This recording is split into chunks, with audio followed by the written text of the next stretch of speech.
तोबा टेक सिंह यौम आज़ादी की मरकजी तकरीब तहसील कौंसल के सब्जाजार पर मुनक्कद की गई। तकरीब में डिप्टी कमिश्नर आमना मुनीर, डिस्ट्रिक्ट पुलिस अफसर राना उमर फारूक, PTI का मरकजी नायब सदर Chaudhary Mohammad Ishfaq, MPA Saeed Ahmad सैदी, rescue in charge मियाँ फराज और मीडिया नुमाइंदगान समेत खवातीन, बच्चों और शहरियों की बड़ी तादाद ने शिरकत की। परचम कुशाई के मौका पर police, elite force, rescue, civil defence के चाको चुबान दस्ते ने सलामी पेश की।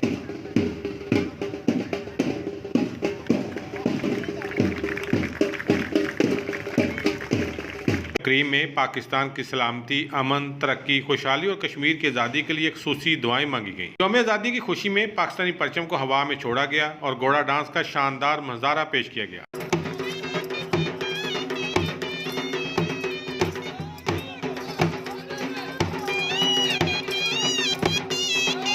तकरीब के इख्तिताम पर शोहदा के लिए खुसूसी दुआएं मांगी गईं और टैबलो शो पेश किया गया। कैमरामैन रशीद अंजम के साथ सुल्तान महमूद, तोबा टेक सिंह।